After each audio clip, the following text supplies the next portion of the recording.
సుమన్ గురు education YouTube ఛానల్కి స్వాగతం సుస్వాగతం. మనం ఈ వీడియోలో తెలుగు బోధన అభ్యసన పద్ధతులు నుండి మరి మొదటి యూనిట్ అయినటువంటి భాష వివిధ భావనలు అన్న అంశం గురించి ఇక్కడ విశ్లేషణ జరుపుతున్నాం. ఇంకా ఆలస్యం చేయకుండా టాపిక్లోకి ప్రవేశిద్దామా? మొదటగా మనం భాష నిర్వచనాలు మరియు భాష యొక్క ఉత్పత్తి, భాష యొక్క ప్రయోజనాలు, ఈ అంశం గురించి మనం ఇప్పుడు చూద్దాం. భాష అనేది ఎలా పుట్టింది? మానవుడు భాషను ఎందుకు సృష్టించుకున్నాడు? ఎలా సృష్టించుకున్నాడు? ఆది మానవుడి భాషా ఆవశ్యకత ఎలాంటిది అని ఆలోచించినప్పుడు దానికి ప్రామాణికమైనటువంటి నిదర్శనాలు లేవు. నేడు ప్రపంచంలో కొన్ని వేల భాషలు ఉండటానికి కారణం ఏమిటి అని ప్రశ్నించుకొని పరిశీలించినప్పుడు భాషకు మూలం ధ్వని అని తెలుస్తుంది. భాషకు మూలం ధ్వని అని తెలుస్తుంది. ధ్వని నుంచి శబ్దం, శబ్దం నుంచి అర్థం స్ఫురిస్తుంది. అర్థవంతమైన పదాలతో భాష ఏర్పడుతుంది అని మనం ఊహించవచ్చు. భాషకు మూలం ధ్వని. ధ్వని రెండు రకాలుగా వెలువడుతుంది.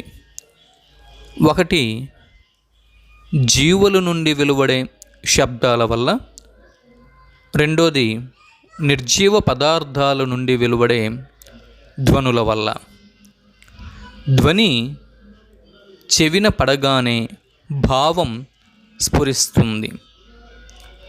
కొన్నిసార్లు అర్థం గ్రహించలేకపోయినప్పటికీ కారణాన్ని మాత్రం మనం తెలుసుకోగలం. ఉదాహరణకు, చంటి పాప ఏడ్చినచో పాపకు బాధ కలిగింది అనే భావం కలుగుతుంది. నిర్జీవ పదార్థాల ధ్వనులకు కారణం ఊహించగలుగుతాం, కానీ భావంని ఊహించలేం. ఉదాహరణగా తీసుకుంటే, ఇనుప ముక్క, గాజు పాత్ర లేదా వస్తువు లేదా కంచు పాత్రలు కింద పడినప్పుడు ధ్వని వస్తుంది.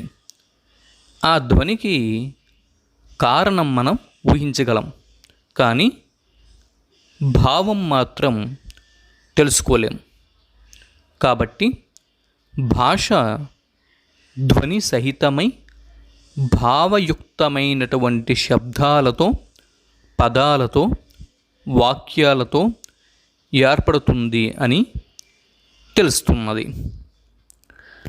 మనిషి నాగరికతను సంతరించుకోని రోజులలో, అంటే మనిషికి ఇంకా నాగరికత అనేది తెలియని ప్రాచీన కాలంలో, అరణ్యాలలో జంతువుల మాదిరిగా జీవిస్తూ తన తోటి మనుషులతో వాగ్రూప వ్యక్తీకరణకు ఉపయోగించిన అరుపులు, కేకలు మొదలైన శబ్దాలతో భాషను ఏర్పరచుకొని ఉండవచ్చు.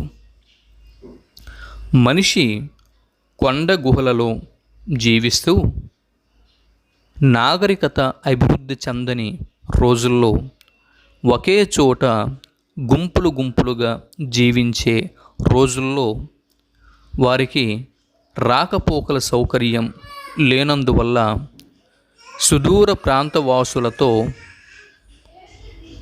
సంబంధాలు ఏర్పడక ఒకే ప్రాంతంలో జీవిస్తూ వారి అవసరానికి ఉపయోగపడే విధంగా ఒక భాషను ఏర్పరచుకొని జీవితం గడిపి ఉండటం వల్ల ఒక్కొక్క తెగకు ఒక్కొక్క భాష ఏర్పడింది.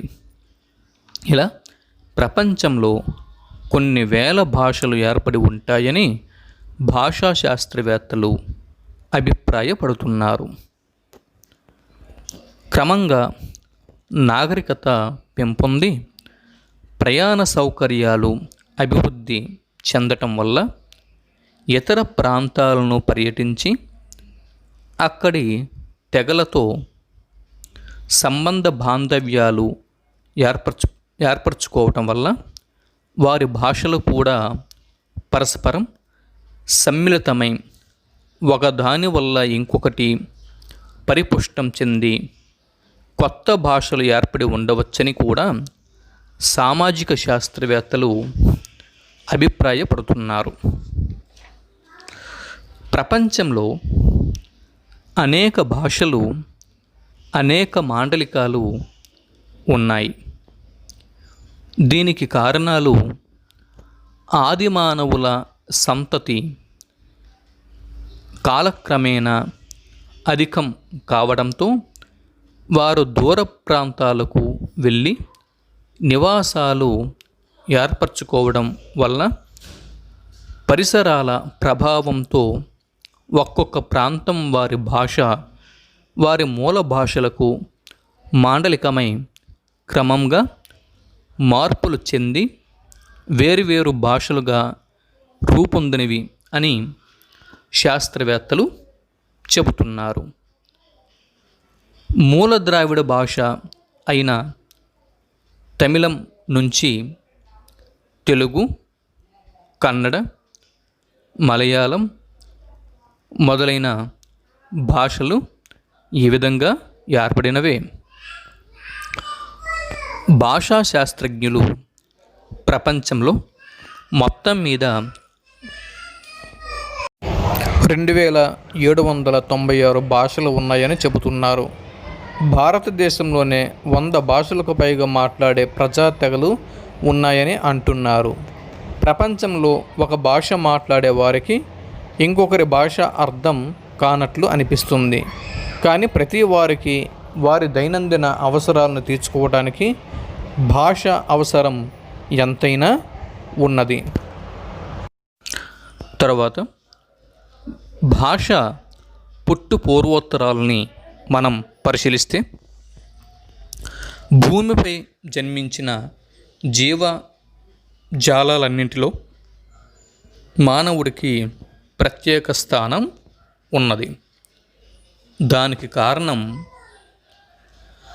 మనిషికి ఉన్నటువంటి అతడి భాష సామర్థ్యం. భాష వల్లనే మనిషి మానవుడు అయ్యాడు అనే నానుడి ఉన్నది. Man is man because of his speech అనే నానుడి ఉన్నది. భాష వలననే మనిషి భూమి మీద ఉన్న అన్ని శక్తులను తన స్వాధీనంలోకి తెచ్చుకున్నాడు. అన్ని జీవులపై ఆధిపత్యాన్ని సాధించగలిగినాడు. మనిషి తన భావాల్ని, ఆలోచనల్ని వ్యక్తీకరించటానికి, మేధాశక్తి ఉపయోగించటానికి భాష తోడ్పడుతుంది. మానవుడు మొదట సంభాషణలను అలవర్చుకొని ఆ తర్వాత తన అనుభవాలను ముందు తరాల వారికి అందించడం కోసం లిపిని కనిపెట్టి భాషకు నిశ్చిత స్థితిని కల్పించాడు. ఆరంభంలో భాష పరస్పర సంభాషణ కోసమే పరిమితమైనప్పటికీ నాగరికత పెంపొంది సంస్కృతులు అభివృద్ధి చెందిన కొద్దీ భాషకు అనేక ప్రయోజనాలు ఏర్పడ్డాయి. భాష ద్వారానే మానవునికి మానసిక, బౌద్ధిక వికాసం కలుగుతుంది. ప్రజ్ఞాపాఠవాలు అబ్బుతాయి. నైపుణ్యాలు, సామర్థ్యాలు అలవడతాయి. భాష కేవలం మానవులకే కాదు, జంతువులకు, పక్షులకు, కీటకాదులకు కూడా ఉంటుందని తత్వవేత్తల అభిప్రాయం. అన్ని ప్రాణుల భాష కంటే మానవ భాషే సర్వోన్నతమైనది అని అందరూ అంగీకరించిన అంశమే. కాబట్టి భాష ఆంగిక అభినయాలతో, హావభావ ప్రకటనలతో ఆరంభమై క్రమానుగతంగా పరిణామాలను చెందుతూ విస్తృత పరిధిలో స్వరూప స్వభావాలను కలిగి ఉంది. భావద్యోతకమైన ధ్వని భాష అని చెప్పడం జరిగింది. భాష అనేది భావవాహకం. ఇది మొదట అసమగ్రంగా ఉండి క్రమంగా పరిణతి చెంది విస్పష్ట భావాన్ని వ్యక్తీకరించటానికి తోడ్పడినదని భాషావేత్తల అభిప్రాయం. భావ వ్యక్తీకరణకు ధ్వని మూలం. ధ్వనికి భావం లేదా అర్థం ముఖ్యం. ధ్వనికి చెందిన అర్థం తెలియచేయటానికి కరచరణాది అవయవాలతో సైగలు చేయటం ద్వారా భావ వ్యక్తీకరణకు, భావగ్రహణానికి ప్రయత్నిస్తాం. కాబట్టి భాషోత్పత్తికి ప్రారంభంలో మౌఖిక విన్యాసాలు, సైగలు ఉపకరించి ఉంటాయి. వాటితో పాటు ధ్వనులు వెలువడతాయి. ఆ ధ్వనులే విశిష్ట రూపం దాల్చి వాడుకలోకి వచ్చి క్రమంగా భాషా రూపం దాల్చిందని భాషాశాస్త్రజ్ఞుల అభిప్రాయం. ప్రపంచంలో వివిధ ప్రాంతాల ప్రజలు వేరువేరు ధ్వని రూపాలు ఉన్న భాషలను మాట్లాడుతున్నారు. మొత్తం ప్రపంచ భాషలు 2796 అని ఇదివరకే చెప్పడం జరిగింది. కేవలం లిపి లేకుండా భాషించే భాషలు ఇంకా ఎన్నో ఉన్నాయి. ఇన్ని వేల భాషలు ఉండటానికి ఖచ్చితమైన కారణాలను మనం ఊహించడం చాలా కష్టమైన పని. సువిశాలమైన ఈ భూమండలంలో వేర్వేరు ఖండాలలో, వేర్వేరు దేశాలలో జీవ పరిణామ క్రమాన్ని అనుసరించి ఒకే కాలంలో కానీ, కొంచెం ముందు వెనుక కానీ ఆది మానవుడు భూమిపై అవతరించి ఉండవచ్చు. అలా అవతరించి తామున్న ప్రదేశంలోనే తమకు అనుగుణమైన శబ్దజాలాన్ని రూపొందించుకొని తమ మాతృభాషను అభివృద్ధిపరచుకొని ఉండవచ్చు. ఆది కాలంలో జనసంఖ్య అతి స్వల్పంగా ఉండటం వల్ల, రాకపోకల సౌకర్యాలు లేనందువల్ల మానవులు కీకారణ్య ప్రదేశాలలో జీవిస్తూ సుదూర ప్రాంతాల వారితో సంబంధాలు లేక ఒక్కొక్క ప్రాంతంలో ఒక తెగ అభివృద్ధి చెంది వారి భాషలు కూడా వేరువేరుగా అభివృద్ధి చెందాయి అని, కాబట్టి ప్రపంచంలో అనేక వేల భాషలు ఉత్పన్నమయ్యాయని కూడా మనం ఊహించవచ్చు. భాష భావం అన్న అంశంని ఇప్పుడు మనం పరిశీలిస్తున్నాం. భాష అనేది, భావం అనేది మనస్సుకు సంబంధించినది. భావం అనేది మనస్సుకు సంబంధించినది. వ్యక్తిలో కలిగే భావావేశాలు ధ్వని రూపంలో వెలువడతాయి. మనిషి తన హావభావాలను కొన్ని శబ్దాల ద్వారా వ్యక్తీకరిస్తాడు. అవే శబ్దాలు భాషా రూపంలో స్థిరపడుతూ ఉంటాయి. కోపం, దుఃఖం, సంతోషం, బాధ, ఉత్సాహం, ఆవేశం మొదలైన భావోద్రేకాలు కలిగినప్పుడు వాటిని కొన్ని శతాబ్దాల ద్వారా వ్యక్తీకరిస్తాడు. మానవులే కాదు, జంతువులు, పక్షులు కూడా ఇలాంటి సన్నివేశాలలో ప్రత్యేక ధ్వనులు వెలువరించడం సహజం. సమాజంలో వ్యక్తికి ప్రేరణ కలిగినంతనే, ప్రేరేపకాలు చూసినంతనే, విన్నంతనే అతని ఆలోచన పనిచేస్తుంది. అతని అంతరంగంలో భావజాలం ఉత్పన్నమవుతుంది. తత్సంబంధమైన ఊహా చిత్రాలను తన మనస్సులో సృష్టించుకొని శబ్దాలను వ్యక్తీకరిస్తాడు. ఇలా మానవుడి ఆలోచనలకు, భావాలకు భాష అనేది ఆలంబనం అవుతుంది. కాబట్టి భాషకు, భావాలకు అవినాభావ సంబంధం అనేది ఉంటుంది. మానవుడి మనస్సులోని భావాలు రూపుదాల్చడానికి భాష ఇతోధికంగా తోడ్పడుతుంది.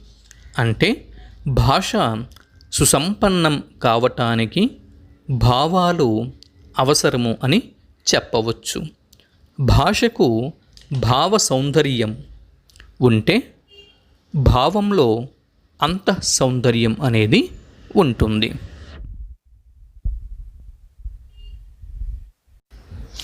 ఈ రెండు కలిస్తే మానవుడికి ఆనందానుభూతి కలుగుతుంది. భాష, భావం ఇవి నాణెమునకు రెండు వైపులు. భాష మనిషికి శరీరం లాంటిది అయితే భావం ప్రాణం లాంటిది. ఇప్పుడు భాష నిర్వచనాలని పరిశీలిద్దాం. మానవుడు సంఘజీవి. ఒంటరిగా, మౌనంగా జీవించలేడు. మనిషి అనుక్షణం భావాల ఆధారంగా ఆలోచనల్లో మునిగి తేలుతూ ఉంటాడు. ఏదో ఒకటి మాట్లాడుతూనే ఉంటాడు.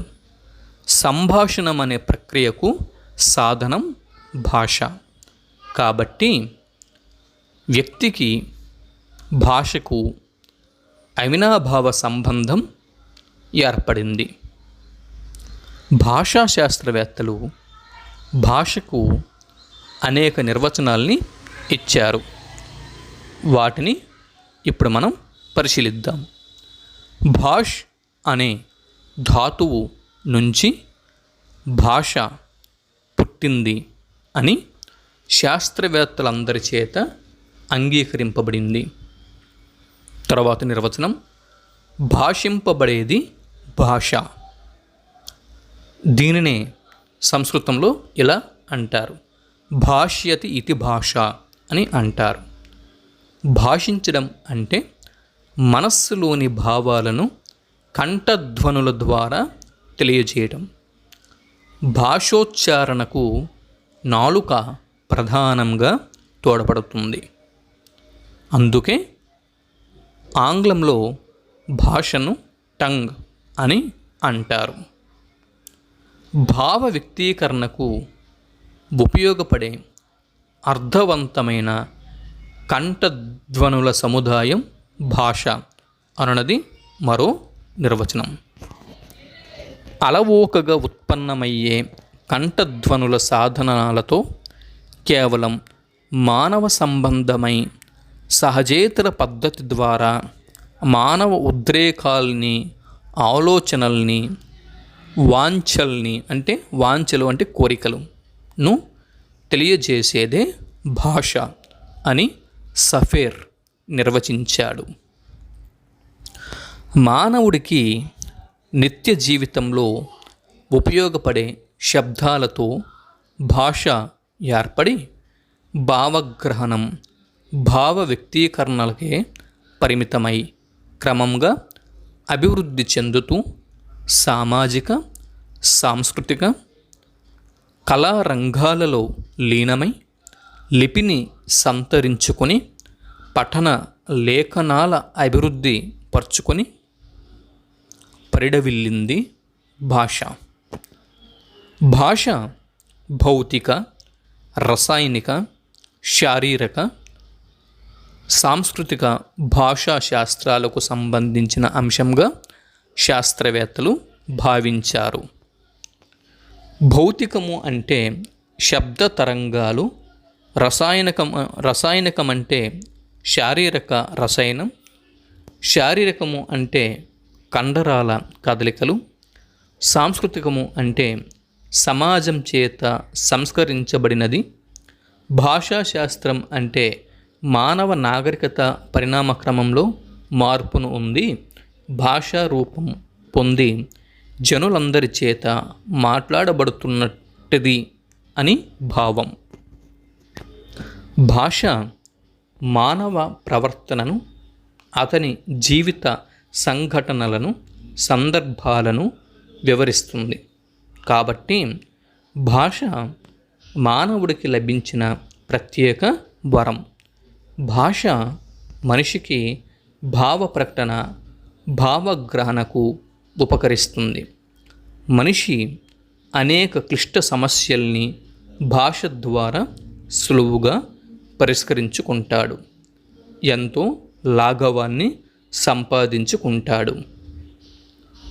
ఇప్పుడు భాషోత్పత్తి క్రమం గురించి చూద్దాం. భాషోత్పత్తిని గురించి ప్రాక్ పశ్చిమ దేశాల పండితులు అనేక విధాలుగా పరిశోధించి అనేక వాదాలు చేశారు. కొన్ని సిద్ధాంతాలను కూడా ప్రతిపాదించారు. అందులో పాశ్చాత్యుల వాదాల కంటే భారతీయ శాస్త్రజ్ఞుల సిద్ధాంతానికే ప్రాధాన్యం ఏర్పడింది. భాషను భగవద్దత్తమని చెప్పారు.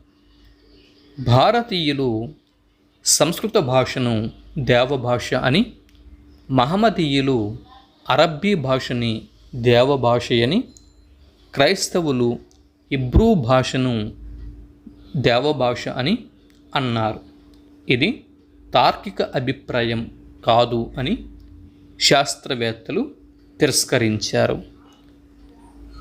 ఈ భాషోత్పత్తి క్రమంలో మొదటగా సాంకేతికవాదంని పరిశీలిస్తే, ప్రాచీన మానవుడు తన మనోభావాలను తెలపటానికి కాళ్ళు, చేతులు మొదలైన అవయవాలను ఊపుతూ ఏ, ఓ అనే ధ్వనులతో సైగలు చేసేవాడు. ఆ సంకేతాలే భాషకు మూలం అని ఊహిస్తుంది సాంకేతికవాదం. ఈ సాంకేతికవాదంని పూల్ టుట్ టుట్ వాదం అని శాస్త్రవేత్తలు తిరస్కరించారు. భాషోత్పత్తి క్రమంలో మరో సిద్ధాంతం ధ్వన్యనుకరణ సిద్ధాంతం. మనిషి తన చుట్టూ ఉన్న ప్రాణులు చేసే శబ్దాలను అనుకరించడం వల్ల భాష ఏర్పడింది అని కొందరి ఊహ. కాకి కా అని, బేకము బే అని, కోకిల కూకు అని చేసిన అరుపులను అనుకరించడం ద్వారా భాష ఏర్పడిందని కొందరి వాదన. ఇది కూడా పూర్తిగా అంగీకారయోగ్యంగా లేదు అని తిరస్కరింపబడింది. తర్వాతి భాషావాదం డింగ్ డాంగ్ వాదం. ఈ డింగ్ డాంగ్ భాషావాదంని ప్రతిపాదించిన వారు మాక్స్ ముల్లర్ అనే శాస్త్రవేత్త.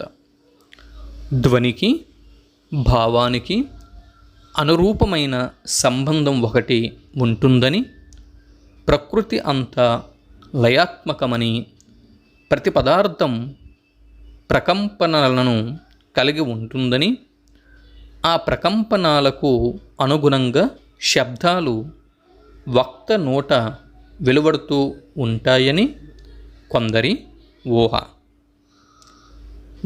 గుసగుస లేదా విస్పర్ అన్నప్పుడు చెవిలో రహస్యంగా చెప్పబడుతున్న శబ్దమని తోస్తుంది. అలాగే వంకర కింకర అన్నప్పుడు మన మనస్సులో ఒక భావం స్ఫురిస్తుంది. గనగన అన్నప్పుడు కూడా వేరొక భావమే స్ఫురిస్తుంది. ఇలాంటి అనురూపమైన శబ్దజాలం ఏర్పడి భాష రూపొందింది అని అనటం అంత సమంజసంగా లేదని శాస్త్రవేత్తలు ఈ డింగ్ డాంగ్ వాదాన్ని కూడా అంగీకరించలేదు. తరువాత భాషోత్పత్తి క్రమ సిద్ధాంతాల్లో ధాతుజన్యవాదం మరొకటి. ధాతువులంటే క్రియలు. మొదట మనిషి కొన్ని క్రియా పదాలను కనిపెట్టి వాటి ఆధారంగా కొత్త శబ్దాలను సృష్టించాడని శాస్త్రవేత్తలు అభిప్రాయపడ్డారు. ఇది నిజమనిపిస్తుంది. ఉదాహరణకు తిను అనే ధాతువు నుంచి తినుట, తినుము, తినిపించు, తినిపించెను అనే పదాలు వాడుకలోకి వచ్చాయి. అలాగే చేయు అనే క్రియాపదంతో చేయుట, చేయుము, చేసెను, చేయించెను, చేయుచున్నాడు, చేస్తాడు అనే పదాలు ఉత్పన్నమవుతాయి. ఈ విధంగా క్రియాపదాలతో అనేక పదాలు ఏర్పడి భాషలో చేరి ఉండవచ్చు. భాష ధాతుజన్యము అని ఈ సిద్ధాంతాన్ని అందరూ అంగీకరించారు. పరస్పర విమర్శ ద్వారా భాష నిర్మితమైందని కొందరి ఊహ. కానీ ఇది కూడా అంత సమంజసంగా లేదు. ఎందుకంటే భాషే లేని నాడు వీరు ఎలా సమాలోచనం చేయగలిగారు అనే సందేహం కలుగుతుంది. పైన చర్చించిన వాదాలన్నింటినీ పరిశీలించినచో అవన్నీ కొంతవరకు భాషోత్పత్తికి తోడ్పడ్డాయని తోస్తుంది. భాషోత్పత్తిని గురించి ఎన్ని సిద్ధాంతాలు, ఎన్ని వాదాలు ఉన్నప్పటికీ భౌతిక దృష్టితో ఆలోచించినచో భాష ధ్వనుల సమూహమని ఊహించవలసి ఉంటుంది. భాష స్వభావంని ఇప్పుడు మనం ఒకసారి పరిశీలిద్దాం. మనిషికి సంఘంలో ఇతరులతో పరస్పర సహకారంతో జీవించాలంటే అతనికి ఎక్కువగా తోడ్పడేది భాష. భాష లేనట్లయితే మానవుడి సామాజిక అభివృద్ధి, సాంస్కృతిక వికాసం ఎంతగా జరిగేది కాదు. భాష కేవలం పరస్పర భావ వినిమయానికి, సంభాషించుకోవటానికే కాక ఇంకా ఎన్నో సామాజిక, వైజ్ఞానిక, సాంస్కృతిక కార్యక్రమాలను నిర్వర్తించుకోవటానికి తోడ్పడుతుంది. కాబట్టి భాష స్వభావాన్ని తెలుసుకోవలసి నా ఆవశ్యకత చాలా ఉంది. భాష స్వభావాన్ని 2 రకాలుగా పేర్కోవచ్చు. 1 వాగ్రూపం, 2 లిఖిత రూపం. వాగ్రూప భాషని పరిశీలిస్తే ఆది మానవుడు మొదట వాగ్రూపంలోనే తన భావాలను వెలిబుచ్చాడు. ఈ విషయం మనందరికీ తెలిసిందే. క్రమంగా భాష అభివృద్ధి చెంది లిఖిత రూపాన్ని సంతరించుకుంది. వాగ్రూప భాష మానవుడి ముఖయంత్రం నుంచి వెలువడుతుంది. మనస్సులోని భావాలను, ఆలోచనలను, అనుభవాలను ఎదుటి వ్యక్తికి తెలియచేయటానికి తోడ్పడుతుంది. కాబట్టి మౌఖిక భాష నిత్య వ్యవహారానికి మాత్రమే పరిమితం. ఇప్పుడు లిఖిత రూప భాషని పరిశీలిస్తే, లిఖిత రూప భాష వ్యక్తికి చెందిన మనోభావాలకు స్థిరత్వాన్ని కల్పించి లేఖన రూపంలో సుదూరంలో ఉన్న వారికి అందచేస్తుంది. భావి తరాల వారికి జ్ఞానార్జనకు ఉపకరిస్తుంది. కాబట్టి ప్రత్యక్షంగా ఉన్నవారితో సంభాషించటానికి వాగ్రూప భాష తోడ్పడగా, పరోక్షంగా ఉన్నవారికి లిఖిత రూప భాష ఉపయోగపడుతుందని తెలుస్తుంది. మౌఖిక భాషకు ఒక స్థాయిత్వం అనేది లేఖనం ద్వారా కలుగుతుంది. నేడు వాగ్రూప భాషకు కూడా radio, television, tape recorder, computer, mobile phone మరి వీటి ద్వారా స్థాయిత్వం కలుగుతున్నది. భాష భావ వ్యక్తీకరణ, భావగ్రహణాల కోసమే ఏర్పడినప్పటికీ క్రమాభివృద్ధి చెంది మానవుడికి బహుళ ప్రయోజనాలను చేకూరుస్తుంది. పరిణామ క్రమంలో సమాజం ఎలా మార్పు చెందుతుందో అలాగే భాష కూడా మార్పు చెందుతుంది. మార్పును అంగీకరించని భాషలు వ్యవహార భ్రష్టం అవుతాయి. భాష వల్ల మానవుడు జ్ఞాన విజ్ఞానాలను సముపార్జించుకొని సముచిత వైఖరులను ఏర్పరచుకొని అభిరుచులను పెంపొందించుకొని జీవిత రంగంలో ఔన్నత్యాన్ని సాధిస్తాడు. జీవనోపాధిని సంపాదించుకుంటాడు. సుఖశాంతులతో జీవించటానికి ప్రయత్నిస్తాడు.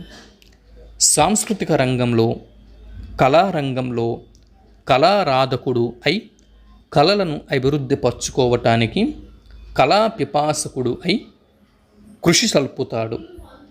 ఆనంద అనుభూతులను పొందుతాడు. దేశభక్తిని పెంపొందించుకొని ప్రజాసేవ చెయ్యటానికి ఉద్యమిస్తాడు.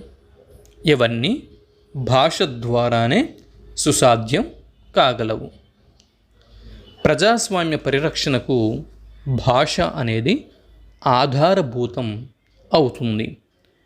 మనిషి తన ఆనందాన్ని, హాస్య క్రోధాలను వ్యక్తీకరించటానికి భాషే మూలం. మానవుడు కళాపిపాసి. అతడు తన ఆనందానికి ఎన్నో కార్యక్రమాలను రూపొందించుకుంటాడు. అందరికీ ఇష్టమైంది నాటకం. లలిత కళలలో అందరినీ రసానందంలో ఓలలాడించేది నాటకం. నాటకాలలో సంగీతం, నాట్యం, సంభాషణలు ఉంటాయి. ఇవన్నీ రసవంతంగా కొనసాగాలంటే భాష ముఖ్య ఆధారం. దీని ద్వారా మానవుడు తాను తరతరాలుగా సాధించిన అనుభవ సంపత్తిని అందరితో పంచుకొని జ్ఞానార్జన చేసుకుంటున్నాడు. జ్ఞానానికి మూలం విద్య. విద్యలన్నిటికీ ఆధారం భాష. ఏ విద్య అయినా భాష లేకుండా వర్ధిల్లజాలదు. విద్యావంతుడై మనిషి మనుగడే విద్యావంతుడైనటువంటి మనిషి మనుగడ. అందుకే విద్యా విహీనం పశు సమానః అని అంటారు. కాబట్టి మానవ జీవిత ఔన్నత్యం భాషతో ముడిపడి ఉంది. భాష మానవుడికి తరతరాల వారసత్వ సంపద, సాంస్కృతిక వస్తు విశేషం. మానవ జీవితంలో భాషకు గల స్థానాన్ని మనం పరిశీలిస్తే మనిషిని ఇతర జంతు జాలంతో పోల్చినప్పుడు మానవుడు ప్రజ్ఞావంతుడు అని తేలింది. దీనికి కారణం అతడికి గల భాషా సామర్థ్యం. జీవ పరిణామ క్రమంలో మానవుడు పరిణతి చెందిన జీవి. భగవంతుడు జీవ జంతువులన్నిటికీ భావ వ్యక్తీకరణ సామర్థ్యాన్ని ఇచ్చాడు. పక్షుల కిలకిల రావాలు మనము ఎరిగిందే కదా. కీటకాలు సైతం కొన్ని రకాల శబ్దాలను చేస్తాయి. ఇవన్నీ కూడా ఆయా పశు పక్ష్యాదుల క్రిమి కీటకాదుల జీవ జంతువుల భాష అనే మనం భావించాలి. కానీ వాటి భాష చాలా పరిమితమైనది. మానవుడి భాష మాత్రం విస్తృతమైనది. ప్రారంభంలో భాష మనిషికి పరస్పర సంభాషణలకు భావ వినిమయానికి ఉద్దేశించినప్పటికీ క్రమానుగతంగా భాషకు విస్తృతమైన ప్రయోజనం ఉందని తేలింది. నాగరికత అభివృద్ధి చెందిన కొద్దీ భాషకు ప్రాముఖ్యం పెరుగుతూనే ఉంది.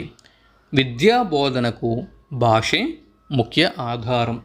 శాస్త్ర సాంకేతిక అభివృద్ధికి భాష ఇతోధికంగా తోడ్పడుతుంది. సాహిత్య అభివృద్ధికి భాషే ఆధారం. కళలకు నిలయం భాష. వ్యక్తి నిత్య జీవితంలోని తన అనుభవాలను పరిశోధనల ద్వారా బుద్ధి బలంతో తెలుసుకున్న విషయాలను ముందు తరాల వారికి అందచేయటానికి భాషే నాంది. మానవుడికి సామాన్య వ్యవహారం నుంచి ఆధ్యాత్మిక చింతన వరకు అన్ని రకాల వ్యాసంగాలకు చెందిన దైనందిన వ్యవహారాలకు భాష తోడ్పడుతుంది. భాష ద్వారానే మానవుడు వైజ్ఞానిక వారసత్వ సంపదను పొందగలుగుతున్నాడు. దీని మూలంగానే సాంఘిక జీవనాన్ని సుఖంగా గడపగలుగుతున్నాడు. ఇప్పుడు భాష యొక్క ప్రయోజనాల్ని మనం పరిశీలిస్తే భాష ఆవశ్యకతను ప్రయోజనాలను గురించి ఆలోచించినప్పుడు సామాన్య మానవుడి దృష్టిలో భాష ఒకరితో ఒకరు మాట్లాడుకోవటానికి ఉపకరించే సాధనం అనిపిస్తుంది. కానీ వాస్తవానికి భాష సమాజంలో అనేక కార్యక్రమాలకు ఉపకరిస్తుంది. కాబట్టి భాష సమాజ వ్యవహారాలను నిర్వహించే సాధనం అనవచ్చు. మానవ నాగరికత పెరిగిన కొద్దీ సమాజంలో సంస్కృతి, సాహిత్యం, శాస్త్ర విజ్ఞానం అభివృద్ధి చెందటానికి భాష ముఖ్య సాధనం అవుతుంది. భాషా ప్రయోజనాలను స్థూలంగా 2 విధాలుగా విభజించవచ్చు. 1 సామాజిక ప్రయోజనం, 2 వ్యక్తిగత ప్రయోజనం. సామాజిక ప్రయోజనాన్ని ఈ సామాజిక ప్రయోజనం దృష్ట్యా మనం భాష యొక్క ప్రయోజనాల్ని ఒకసారి పరిశీలించినట్లయితే భాషను ప్రప్రథమంగా సామాజిక విషయంగానే భావించాలి. భాషను సృష్టించింది సమాజమే. పరస్పర సంభాషణలతో ప్రారంభమై అనేక సాంఘికపరమైన వ్యవహారాలను నిర్వహించడానికి భాష ఉపయోగంలోకి వచ్చింది.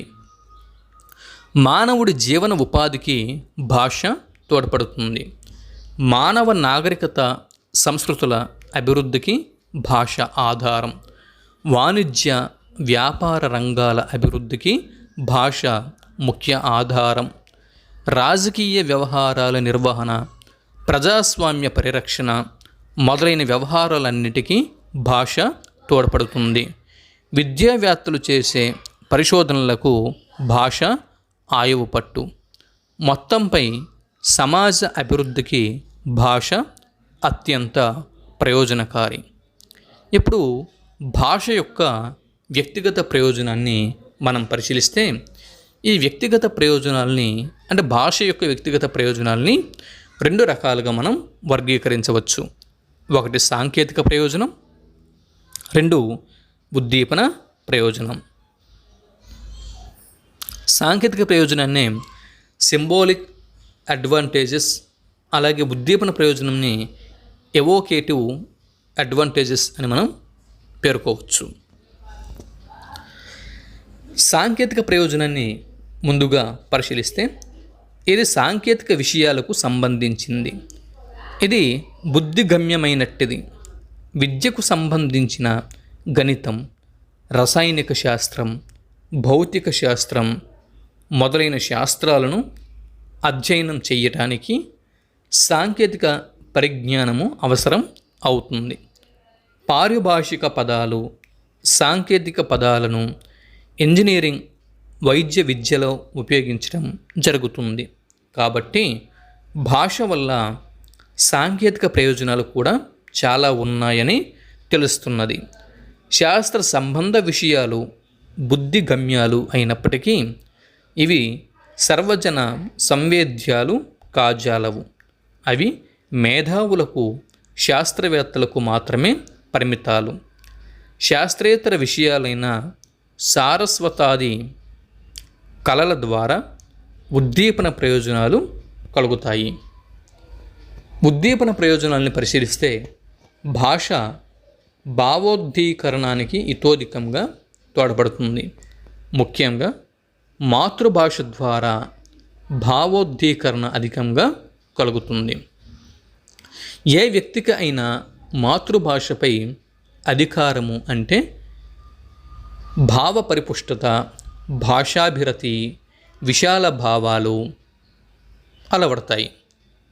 ఉద్దీపనం వల్ల మానవులలో సదావేశాలు రేకెత్తించబడతాయి. అభ్యుదయ భావాలు పెంపొందుతాయి. భాష ద్వారా భాష ద్వారా పఠితలలో రసానందాన్ని కలిగిస్తాయి.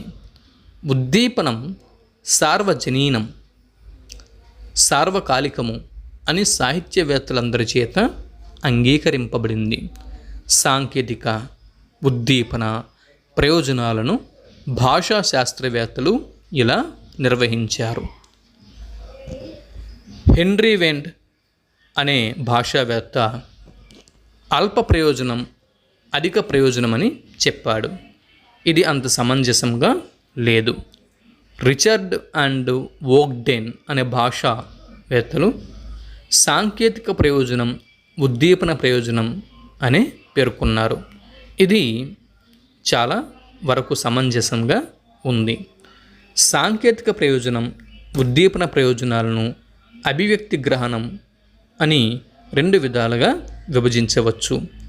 అభివ్యక్తి గ్రహణాలను వాగ్రూపం, లిఖిత రూపం అని 2 రకాలుగా విభజించవచ్చు.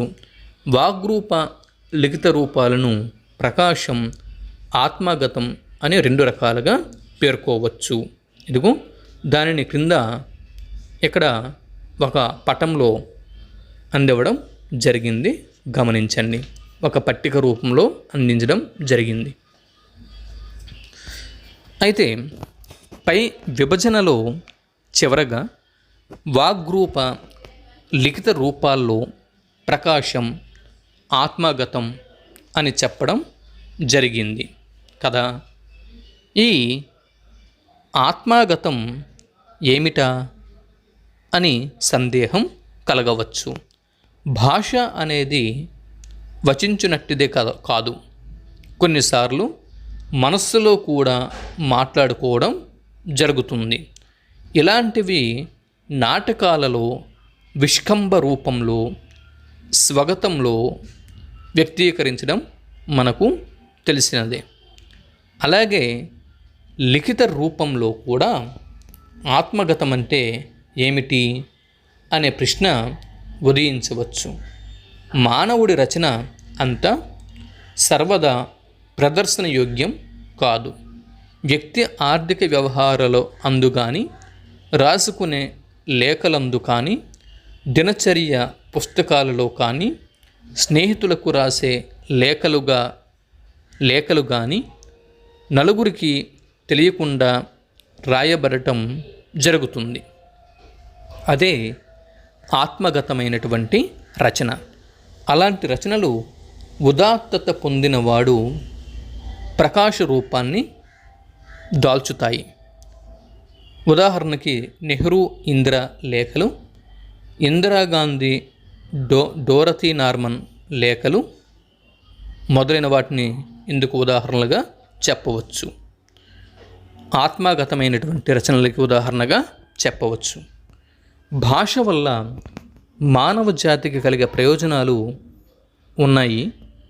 ఇవిగో వాటిని పరిశీలించండి.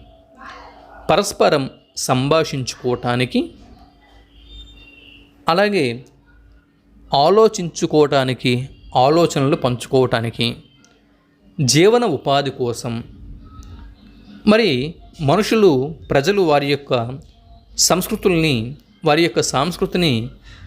వికసింప చేసుకోవడం కోసం, రసానుభూతిని, ఆనందానుభూతిని పొందటానికి, దైవచింతన, మత ప్రచారాది కార్యక్రమాలకు, జ్ఞానాన్ని ఆర్జించుకునేందుకు మరియు పరిశోధనలకు, ఇతరులతో సన్నిహిత సంబంధాలు ఏర్పరచుకోవటానికి, జాతీయ సమైక్యతకు, ప్రపంచీకరణ ఉద్యమాలకు, ఆర్థిక, రాజకీయ, సాంస్కృతిక వ్యవహారాల పరిపుష్టికి, ఇలా మనిషికి అనేక విధాలుగా భాష వల్ల ప్రయోజనాలు ఉన్నాయి.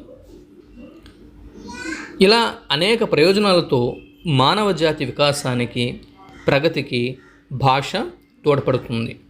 భాష వల్ల సాంకేతిక పరిజ్ఞానం పెంపొందుతుంది. భాష ప్రజలలో చైతన్యం, సామాజిక స్పృహను కలిగించి మానవ అభ్యున్నతికి దోహదం చేస్తుంది. ఇది మనం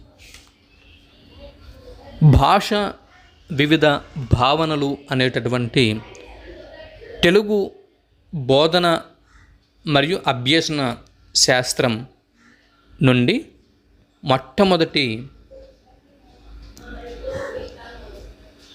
అంశంని మనం ఇక్కడ చర్చించుకోవడం జరిగింది. భాష నిర్వచనాలు, ఉత్పత్తి, ప్రయోజనాలు అన్న అంశం ఇక్కడితో ముగిసింది. ఈ వీడియో మీకు ప్రయోజనకరంగా ఉంది అనిపిస్తే ఒక లైకు ఇవ్వండి.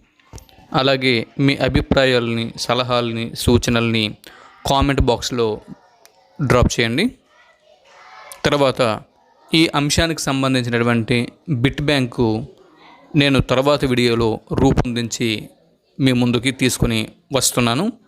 అంతవరకు సెలవు. నమస్కారం.